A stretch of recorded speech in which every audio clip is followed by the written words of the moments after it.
Om Vasudeva Sutam Devam Kamsachanuramaddanam Devaki Paramanandam Krishno Vande Jagadgurum. Welcome everyone. This is an exciting day for us, for me, for all of you, I hope, because we're starting a new class called the Bhagavad Gita in the light of Sri Ramakrishna. It's a very new kind of project, a new kind of approach to the Bhagavad Gita. There have already been many, many interpretations, many commentaries, many translations into many different languages. But this new approach, approaching the Bhagavad Gita from the standpoint of Sri Ramakrishna, has not really been done in a systematic and comprehensive way. And that's what we're going to try to do. And the first question you might ask is, why? Why bother? The reason is because, there are multiple reasons, but Swami Medhananda gives, I think, the best reason for this. Especially if you're a devotee in our tradition, this will resonate with you. Swami Medhananda says, even as the Gita was in the ancient times, so will Sri Ramakrishna's sayings be the most modern and perfect commentary on the Vedic doctrines. In other words, I'm still quoting from Swami Medhananda, it's Complete Works, Volume 7. In other words, Shankaracharya and all other commentators made a tremendous mistake in thinking that the whole of the Vedas presented only a single doctrine. Therefore, they are guilty of torturing those of the apparently conflicting Vedic texts, which go against their own doctrines, into ideas of their particular schools. Let me pause here for a second. What is he saying? He's saying there are great acharyas like Shankara and Ramanuja who wrote commentaries, but their main aim was to establish the truth of their own philosophical standpoint, their own philosophical school. And so what ended up happening is, when they encountered passages in the scriptures which supported their school, no problem, they'll interpret it faithfully. But when Shankara found the scriptures praising bhakti too much or praising karma yoga too much as a direct path, what did he do? Text torturing. That's the language that Swami Medhananda uses. Okay? And he says, therefore, they're not always reliable, these traditional commentaries. And so he's saying instead we should reinterpret the Vedantic scriptures in the light of the life and teachings of Sri Ramakrishna, because only then can we really grasp the true import of what the scriptures are trying to tell us, without foisting our own ideas onto the text. This seems to be Swami Vivekananda's main idea. Let me keep reading a little bit from this very important text of his. He says, even as in ancient times it was only the Lord, the deliverer of the message of the Gita, who partially harmonized the apparently conflicting views, so also to settle once for all the same dispute which assumed immense proportions in course of time, he himself has come as Sri Ramakrishna. That same God who incarnated as Krishna and taught us the Bhagavad Gita, the teachings we find in the Bhagavad Gita, which itself harmonized many apparently conflicting views, many apparently conflicting yogas, spiritual practices, that same God in the 19th century incarnated in the form of Sri Ramakrishna to finish the job and to do even more radical and comprehensive harmonizing, not only of the different sects within Hinduism, but of all the world religions, of all the different spiritual paths. And then Swami Vivekananda says, direct quotation, therefore no one has the power to understand the Vedas and Vedanta unless they are read in the light of his utterances and seen through the medium of his life. Okay, I think this is enough for, and now I want to read one more statement he made. This comes in Complete Works, Volume 3, page 233 of the Mayavati Memorial Edition, along the same lines. Swami Vivekananda says the following. It was given to me to live with a man, meaning his Guru Sri Ramakrishna, who was as ardent a dualist, as ardent an Advaitist, as ardent a Bhakta as a Jnani. And living with this man first put it into my head to understand the Upanishads and the texts of the scriptures, listen to this phrase, from an independent and better basis than by blindly following the commentators. This is an important thing which is not said in the previous things I read. How should we read the scriptures? From an independent and better basis. Independent from what? From any kind of bias or sectarian viewpoint. Better basis. Better than whom or what? The traditional Traditional commentaries. The already existing commentaries. than by blindly following the commentators. So he's not saying we should ignore the traditional commentators. What does it mean that we shouldn't blindly follow them? Don't just take what they say as solid truth. Gospel truth, 100%. Nothing can be doubted of what they're saying. No. Try to learn from all the traditional commentators. But don't take any of them as the 100% gospel truth. Because if you do that, you become sectarian.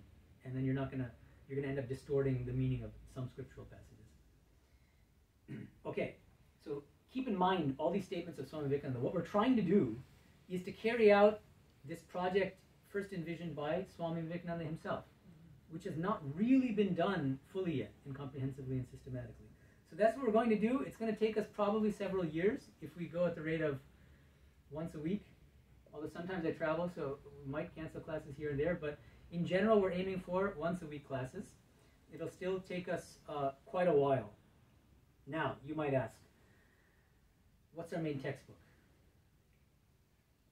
The main textbook we're going to use for this class is Sri Aurobindo's Essays on the Gītā. And immediately some skeptics will say, I thought this class was called the Bhagavad Gita in the light of Sri Ramakrishna. Now suddenly it's becoming the Bhagavad Gita in the light of Sri Aurobindo. No, let me make a case for this being our main textbook. Okay. First of all, was Sri Aurobindo influenced by Sri Ramakrishna and by Swami Vivekananda? 100% yes. Let me give you some evidence. First of all, some of you already probably know this, maybe people online who know a little bit about Sri Aurobindo's life. He claimed to have had 3 mystical communications with Sri Ramakrishna himself in the early 1900s, obviously decades after Sri Ramakrishna had left his body. 3 times. One of those occasions, and they're both Bengali, so they spoke in Bengali with each other. So Sri Ramakrishna apparently told Sri Aurobindo, Aurobindo, mundir karo, Aurobindo, create your own ashrama. create your own ashrama. Okay. And multiple other mystical communications. What about Swami Vivekananda? He mystically communicated with Swami Vivekananda for a fortnight. That's his own language. Basically for about 2 weeks. When? 1908 to 1909. I don't know exactly when, but he was in jail for about a year because he was a freedom fighter at the time. He was jailed for his political activities. In jail, instead of feeling sorry for himself, he was intensely engaged in the sadhana of the Bhagavad Gita, interestingly, so it's appropriate for our class.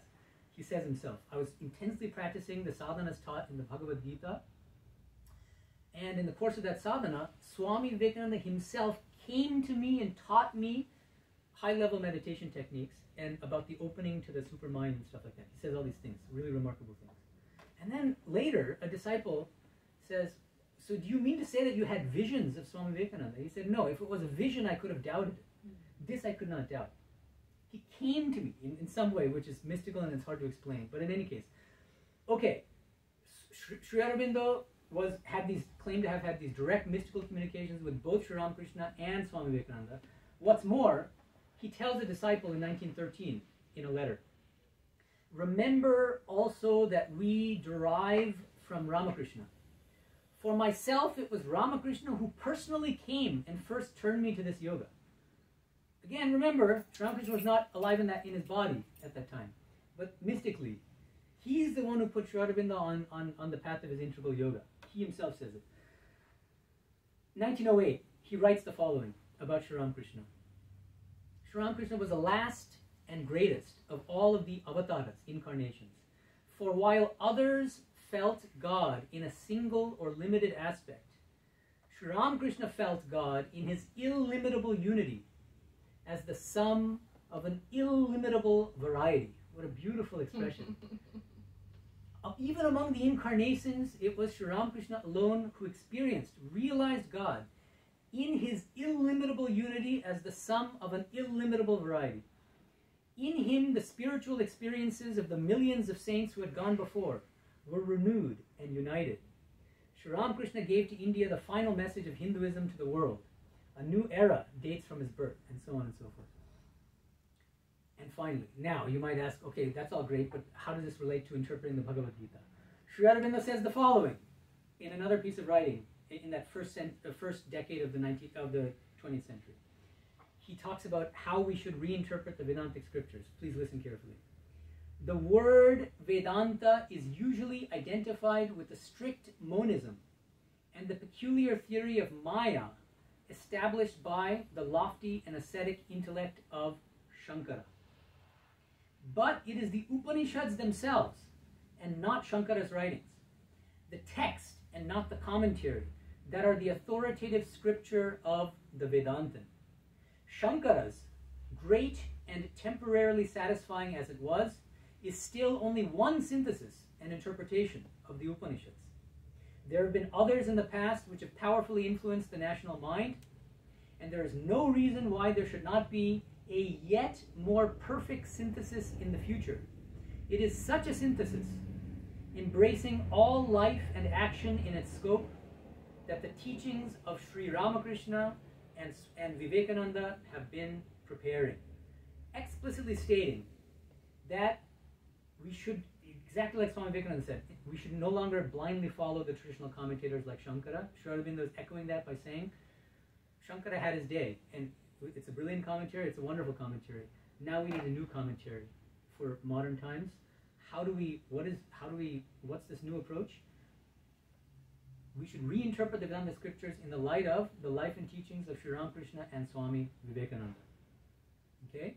And now you might ask, well, who has started to do this? Sri Aurobindo himself, arguably more than any of the monks in our order, ironically.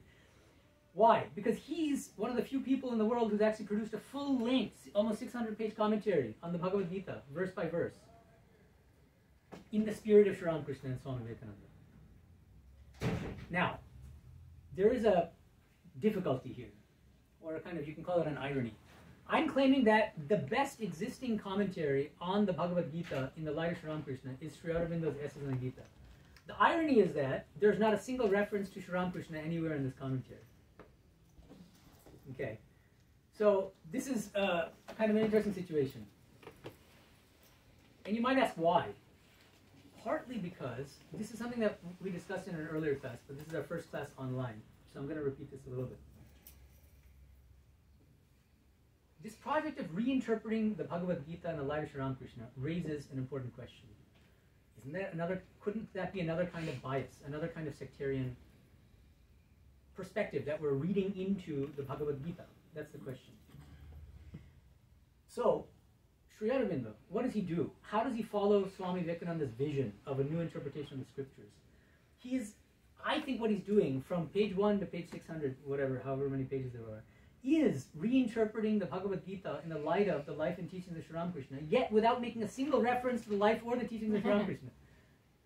Because if he had made direct references to Sri Ramakrishna, I think that people could easily have said, well, now he's just giving yet another sectarian reading. What he's doing instead is, I think, following even more strictly and faithfully what Swami Vivekananda wanted, by trying to reinterpret the scriptures on an independent and better basis than by blindly following the commentators, and taking the spirit of Sri Ramakrishna's life and teachings, but while very consciously avoiding reading Sri Ramakrishna's teachings into the scriptures. The idea is you should use Sri Ramakrishna's life and teachings as a kind of, this is a fancy term, but hermeneutic lens. That means it's like wearing these glasses that help you to see better. Instead of reading Ramakrishna into the scriptural verses, you use Sri Ramakrishna as glasses that help correct your defective vision and help you see the Gita as it really is. And so what Sri Aurobindo does in his commentary is he's extremely careful about anchoring his own interpretations of the verses in the context of the surrounding verses, analyzing each word of the verse in the original etymology. You see what I'm saying? So he's really trying to do, there are two terms that I talked about in an earlier class, but I'm going to, for the sake of the online audience, what he's trying to do is what's called exegesis, as opposed to eisegesis. Eisegesis is the practice of reading your own views into a text, which is what Swami Vivekananda and Sri Aurobindo accuse some of these traditional commentators of doing. That's what Swami Vivekananda calls text torturing. That's a case of eisegesis. I like Kashmiri Shaivism, I like Christianity, so I'm going to read Christian views or Kashmiri Shaiva views into the Gita. Exegesis is, I am trying to understand what the original scriptural verses themselves are trying to tell me. and I'm going to try my darndest not to let my own preconceptions and biases and preferences affect my understanding of this verse. Now, you might say that's an impossible task, arguably, but we can always try. And surely I think that it's plausible to say that there are better and worse interpretations of these scriptural texts. If someone were to come along and say that the Bhagavad Gita is about Martians, you can rightly say, give me the evidence for that. And then they might be hard-pressed to find evidence for Martians, right? So, not to say that there's going to be a 100% perfect interpretation, but there's certainly better and worse interpretations.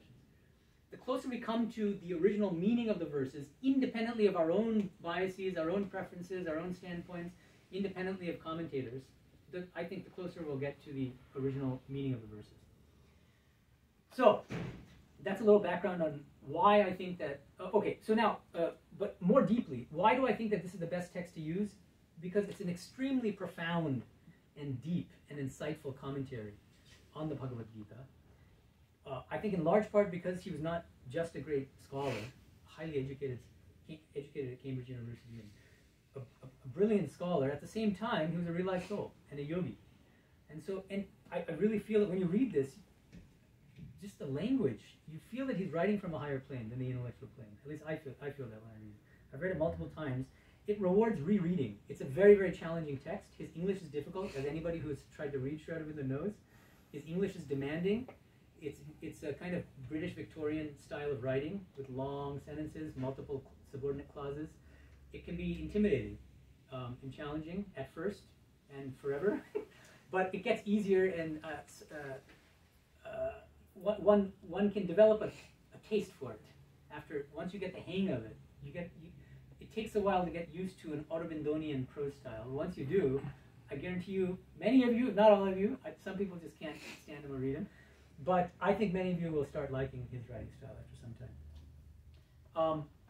So that's going to be the text. Now, this is a good segue into an important disclaimer. Here's the disclaimer. This class is not for the faint of heart.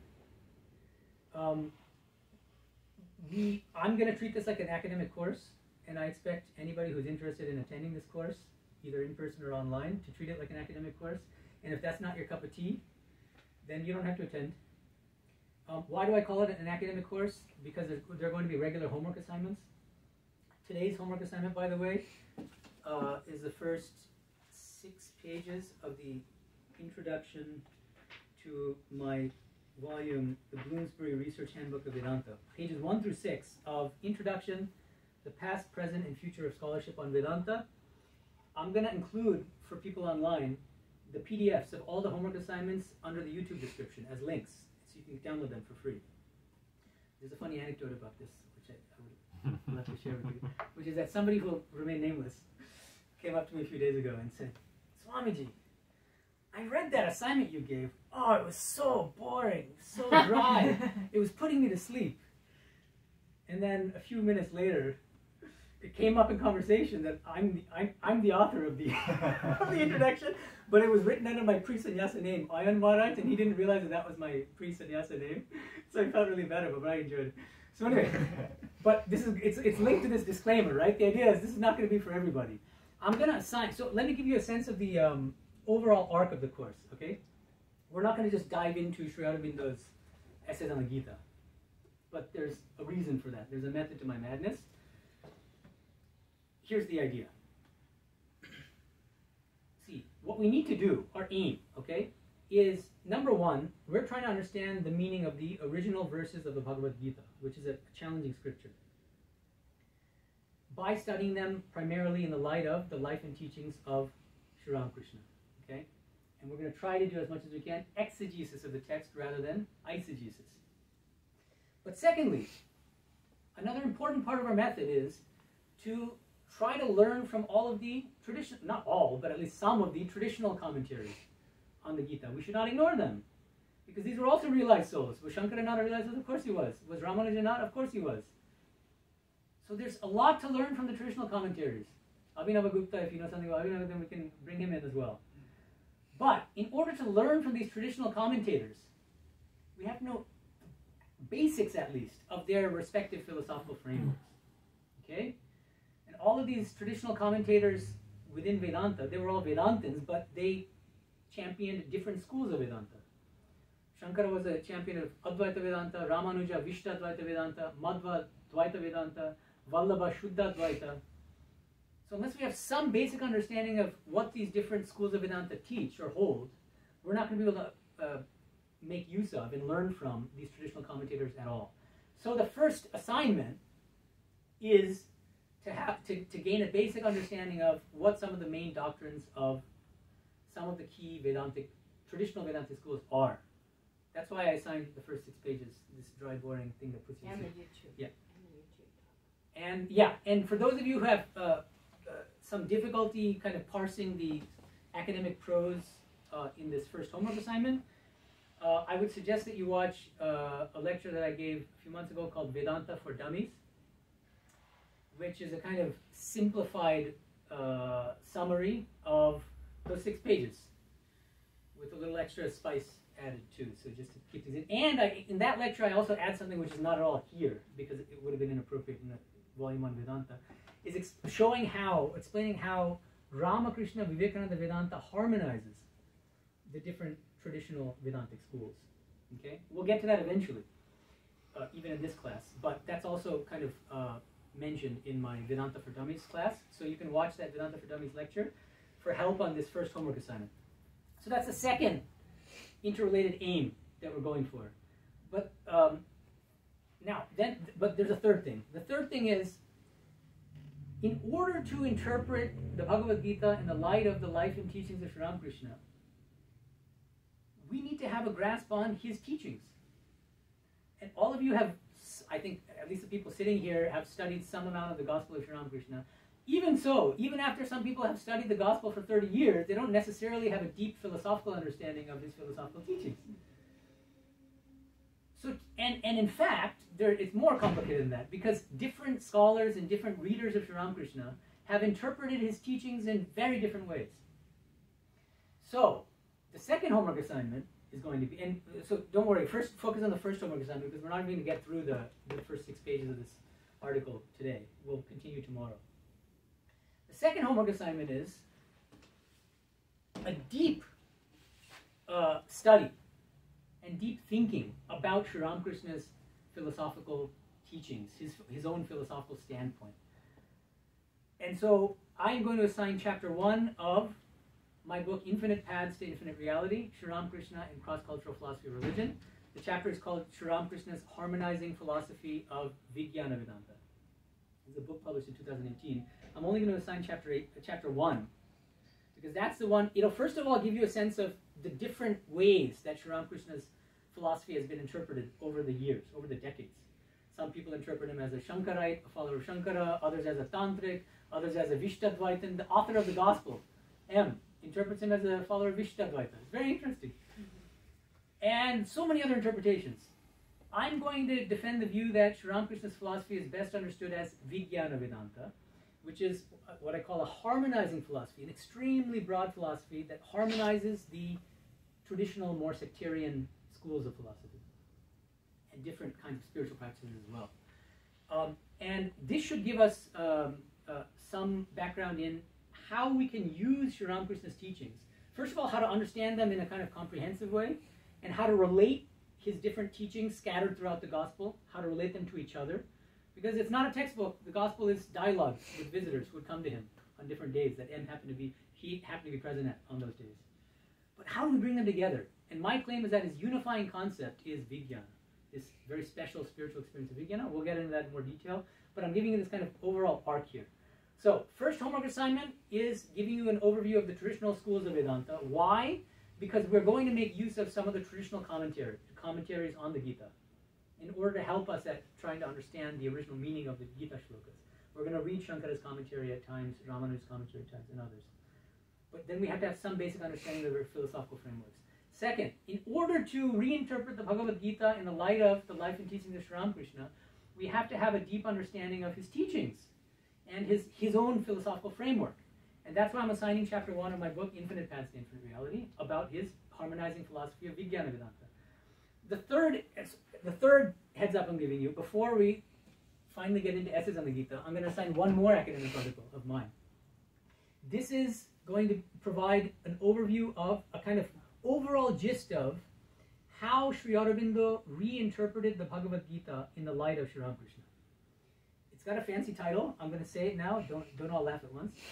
Toward a New Hermeneutics of the Bhagavad Gita, Sri Ramakrishna, Sri Aurobindo, and the Secret of Vijnana. Okay, so long-winded academic title.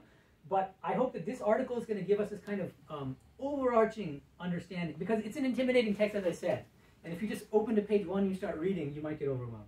I think it'll be useful to have a kind of broader sense of, okay, what is his basic approach to the Bhagavad Gita as a whole, and what aspects of Sri Ramakrishna's teachings are most important in Sri Aurobindo's reading of the Gita. I'm claiming the secret is Vijnana. Sri Ramakrishna's teachings on Vijnana give Sri Aurobindo the hermeneutic framework, the interpretive framework for explaining really difficult verses throughout the Bhagavad Gita, from chapter 1 all the way up to, really chapter 2. Chapter 1 is more dramatic. But starting with chapter 2, all the way up to chapter 18. That Vijnana really gives, Sri Ramakrishna's teachings on Vijnana give him this kind of overarching interpretive framework. Okay? So these are the 3 academic articles I'm going to assign before we, so we're going to discuss these in detail. So that's going to take several weeks at least. Before we start reading carefully Essays on the Gita, from page 1 all the way to the end, slowly and carefully. Now, another difficulty with Sri Aurobindo's Essays on the Gita is that if you open it, you'll see it's not written like a traditional commentary. You don't see the Sanskrit verses, you don't see the commentary underneath the verses. No. And it makes it more difficult to navigate, in my opinion. What I've done, since I've read several times, is in the margins I've added which Gita shloka is being referred to, 2.35, but you know, that's a lot of work, and we'll do it. Each of us has to do that. But to help us in this endeavor, there's another book called Bhagavad Gita and its Message. I'll give the link to it, remind me if I forget, under the YouTube description as well, so you can buy it or find it online. This is the same Essays on the Gita, except not the whole text is there, because this is 600 pages and this is clearly thinner than that. But what the editor of this book is called, his name is Anirban Rai, I think a disciple of Sri Aurobindo's. And Sri Aurobindo actually approved of this text. He read through it and approved it. What Anirban Rai has done, thankfully, for all of us, is given each verse at a time in the original Sanskrit, in Devanagari script, and then Sri Aurobindo's translation, pulled out from his own Essays on the Gita. And then in footnotes, he adds parts of, not the whole, but parts of Sri Aurobindo's commentaries on these respective verses. Parts of, they're not complete. That's why it's indispensable to read the original. Okay? But this helps us, just to kind of not feel overwhelmed by this, and just so as we're reading this, if we ever were, well, how does he interpret this particular verse? Then we can go to this, and then go back to this. It's not a super easy project, as I said. This is difficult, and it's going to require us to use our brains a lot. So I strongly recommend that we also purchase this book, which is the Bhagavad Gita and its Message by Sri Aurobindo, edited by Anirban Rai. It's available on Amazon. And it's called With Text, Translation, and Sri Aurobindo's Commentary. Okay? So that should help us. And I wanted to mention that there are 2 other supplemental texts which I think are helpful in our endeavor of reinterpreting the Bhagavad Gita in the light of Sri Ramakrishna. First is Swami Tapasyananda ji. He has written a book called Śrīmad Bhagavad Gita, the Scripture of Mankind. It's a translation of the entire Gita. It's not a full commentary, unfortunately, because if he had written a full commentary, I would have been ecstatic, because he was a brilliant scholar and a great monk himself, a vice president of our order, and a very broad-minded. I mean, he was able to think outside the box, which is rare. But he didn't. This is not a full commentary. What it is he picks certain verses in different chapters and then provides footnotes, discussing them, comparing Shankara's interpretation with Ramanuja's, and sometimes, very helpfully, brings in the teachings of Sri Ramakrishna. To give you one example, in chapter 7, when Krishna first introduces the terms Jnana and Vijnana, Swami Tapasyananda, or I think this might be in his commentary in chapter 9, the terms Jnana and Vijnana come up several times in the Bhagavad Gita, in chapter 9 as well.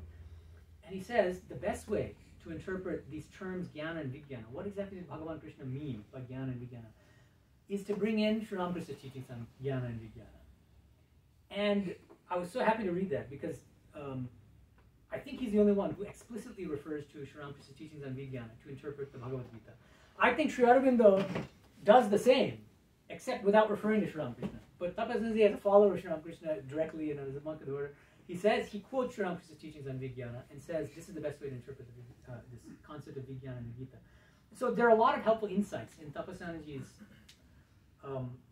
edition of the Bhagavad Gita, which is not a full commentary. So that the limitation is it's not a full commentary, but this great strength is that he was a very original thinker, daring thinker, and he explicitly tries to make connections between Sri Ramakrishna's life and teachings and the teachings of the Bhagavad Gita. And finally, the third text I would recommend as a supplemental text is Swami Chidbavanandaji's commentary on the Bhagavad Gita. It is a full commentary, that's the advantage.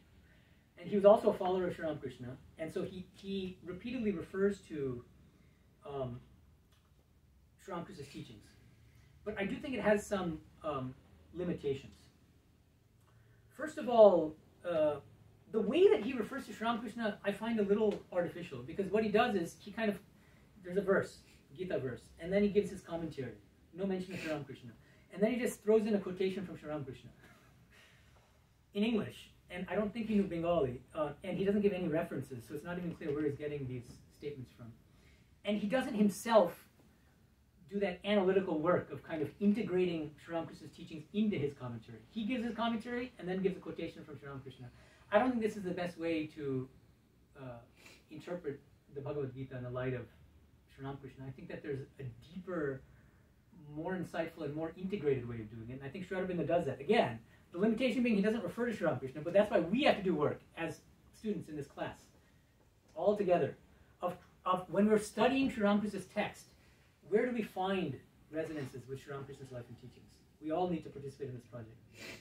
That's the work that has yet to be done, which nobody has done yet. I think this is the best commentary on the Gita in the light of Sri Ramakrishna, and yet there are no references to Sri Ramakrishna.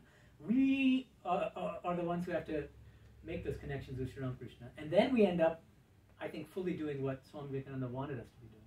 Does that make sense? And the other thing about Chidbavanandaji's commentary is that I don't find it fully consistent. Sometimes he follows Shankara in places where you would expect him to follow Sri Ramakrishna, and other times he follows Sri Ramakrishna, like in chapter 12, where clearly Krishna seems to be favoring Bhakti Yoga. But it doesn't, I feel, here's a way of putting it, is that with Chidbavanandaji's commentary, I feel that he's explaining the text verse by verse. But what Sri Aurobindo does is, even though he's explaining it verse by verse, he also has a broader sense of the whole. And he gives a much more comprehensive explanation and much deeper explanation of the Bhagavad Gita, because he was able to kind of balance what I would call the macro with the micro. And I think that Chidbavananda is too focused on the micro level, kind of verse by verse. What Sri Aurobindo does is correlates the micro level meanings of particular words in verses, individual verses, with the macro level broader arc of the Gita, how the ideas in the Gita unfold from chapter 1 to chapter 18. Does that make sense? So, main textbook, Sri Aurobindo's Essence on the Gita. To help us to navigate Essence on the Gita, Bhagavad Gita and its message, edited by Anirban Roy, which has a verse-by-verse kind of rendering of Sri Aurobindo's commentary. And two supplemental texts which can help us from time to time, Swami Tapasyanandaji's Śrīmad Bhagavad Gita, the Scripture of Mankind, and Swami Chidbavanandaji's full commentary on the Bhagavad Gita. Okay, and now it's 10:40, we have 10 minutes. So here's what I would suggest we do. Let's now start on the first homework assignment, which is that first 6 pages of my introduction to the Bloomsbury Research Handbook of Vedanta. We're just going to make a start here.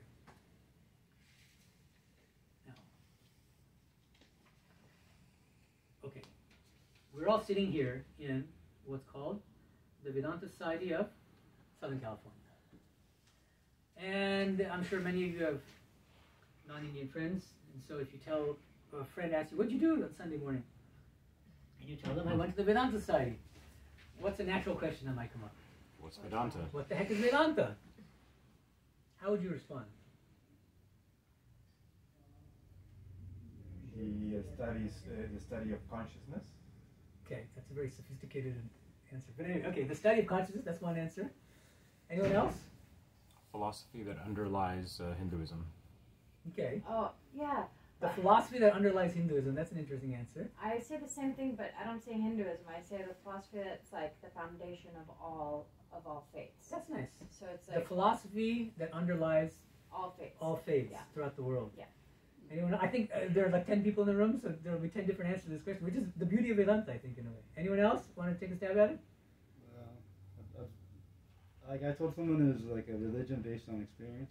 Good. That's also nice. It's a religion based on experience. Yeah, and that's one of the selling points of Vedanta is that it's not just about blind faith, but the goal is to realize spiritual truths for yourself. Yeah, and they're all true. All these answers are right. I'm not saying one is right and the other is wrong. Mm-hmm. Now, to help you in getting a deeper understanding of what Vedanta means in Vedanta society, let's begin with this. First, we need to, on Wikipedia, if you type in something like Michael Jordan, there's the great basketball player, but there's also, I think, a singer named Michael B. Jordan or something. Uh-huh. So that the moment you type in Michael Jordan, they'll say disambiguation. And then it'll say Michael B. Jordan, is like R&B star. And then Michael Jordan, former basketball player. So we need to disambiguate the term Vedanta. Okay? And there are three main traditional meanings of the term Vedanta. I'm saying traditional. And then we can start thinking about how we can relate them to how each of us will explain Vedanta to our friends. First and foremost and most, this is the oldest definition of Vedanta, Upanishads. Upanishads. That's it. Upanishads. That's literally what Vedanta means, because Vedanta is a combination of two words. Veda, which means the Vedas. Anta, the Anta of the Vedas, the culminating portion of the Vedas is called Vedanta. That is the Upanishads. Okay? First meaning. Second meaning, a little broader than that. Prasthana Traya. Do I need to write it? Huh? No. Okay, because it's in the assignment. We know it all. Prasthana Traya. The three scriptural pillars of Vedanta. First pillar is the Upanishads, but there are two more. That's why I say this is a broader understanding of Vedanta. What's the second pillar? Second pillar. Let's do in order. Bhagavad Gita. The Bhagavad Gita that we're discussing. Upanishads plus Bhagavad Gita plus Brahma Sutra. These are the three scriptural pillars of Vedanta. So that's a slightly broader definition of Vedanta. Third definition of traditional understanding of Vedanta is Vedanta could refer to any one of the traditional philosophical schools of Vedanta. That's why it's so complicated. It's confusing. And when somebody says Vedanta, you have to first say disambiguation. You have to be like Wikipedia and say, which of these meanings are you, when you're saying Vedanta, and what often happens is, when people say Vedanta, they usually mean Advaita Vedanta. Like in the gospel. Yeah, and the thing is, and that's a good point, in the gospel, when Sri Ramakrishna refers to Advaita Vedanta, he just says Vedanta. Why? Do you know why?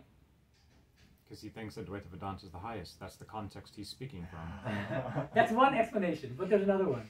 In the 19th century, this was the norm. Because they knew next to nothing about the non-Advaitic schools of Vedanta. And so they treated, and actually, if you want deeper scholarly details, the rest of my introduction actually explains historically how Vedanta ended up getting equated with Advaita Vedanta over the centuries, and why it's a serious mistake, and why things are only beginning to be rectified recently in the past few decades. Swami Medhananda himself said, it's a mistake to think that Vedanta is synonymous with Advaita Vedanta.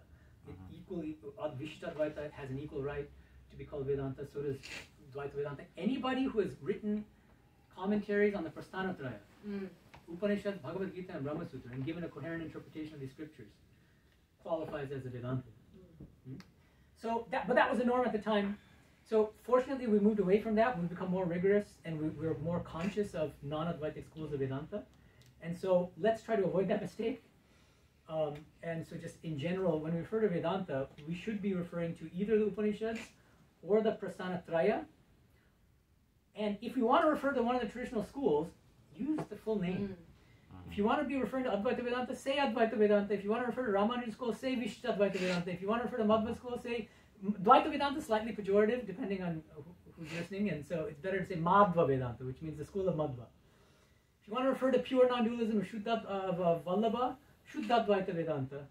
So just add that extra word. Let's not be lazy and just say Vedanta when we're actually referring to a particular school. Especially, the main culprits here are followers of Advaita Vedanta, because they just say Vedanta as if they own the world and they have a monopoly on Vedanta. It's not true.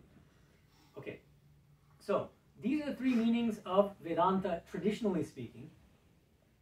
But of course, another important thing to keep in mind is Vedanta is not a static tradition. It's not fixed once and for all. It's an evolving tradition. It's a living tradition. There are still practitioners of Vedanta. In fact, it's the most living form of religiosity and spirituality in India, right? Compared to Sankhya Yoga, I mean, there are a lot of schools. There's like a Kapil Mutt which practices Sankhya Yoga, but by and large, what you find practiced as Hinduism is Vedanta. This is also something that Swami Medhananda said. Okay, and so this is a continually evolving tradition. New saints come along, new avatars come along, and give new Vedantic teachings. Chaitanya produced a new school called Achinta Bheda Veda Vedanta. Right? Vallabha, and they're all arguing, by the way, with Shankara's Advaita Vedanta. He's the main antagonist for all of these Bhakti Vedantins, Bhakti schools of Vedanta.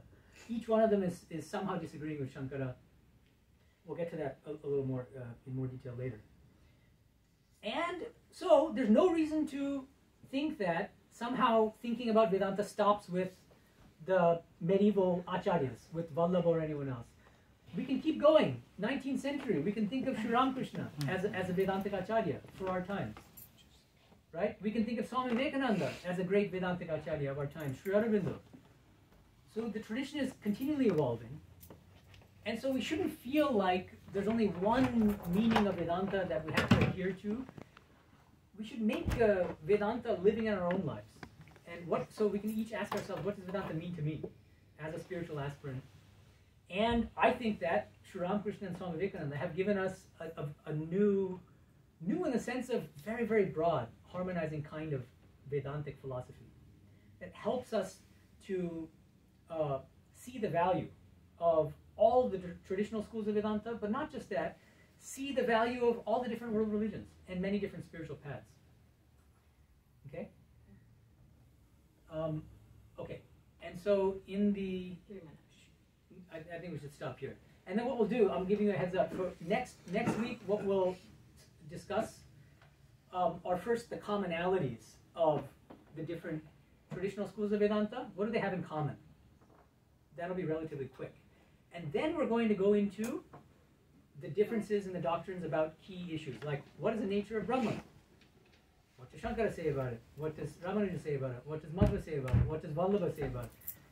What is the nature of this world? Is it real or unreal? How does this world relate to Brahman? Each school will give different answers to these questions. And what about the scheme of spiritual practices? Which yoga is the highest? Shankara says Jnana Yoga. Bhakti schools of Vedanta say Bhakti Yoga. And just to jump the gun a little bit, what does Sri Ramakrishna say? Anyone? All of it. All of them are on an equal footing, yeah. Or at least so I argue. And the commonalities and differences, we're going to find that in the first chapter or in the In those introduction? first 6 pages. The 6 pages that I already assigned. We haven't even No. started Let's yet. not. Just to avoid any confusion, especially online where people might get totally. I'm referring to this first homework assignment, pages 1 through 6 of my introduction to Vedanta, which is going to be under the YouTube description. So I'm not yet assigning the chapter 1 of my book because we have to finish this first, one step at a time. Any questions? Any concluding questions? We have 2 minutes. No? Very good. Thank you all for participating. I hope you continue on this journey, which, as I said, is very exciting, but also challenging. So we need our brains to be alert. And this is not a passive listening course. This is something that requires active thinking, participation, and doing regular homework assignments. Okay? Om Shanti Shanti Shanti. Hari Om Tat Sat. Sri Ramakrishna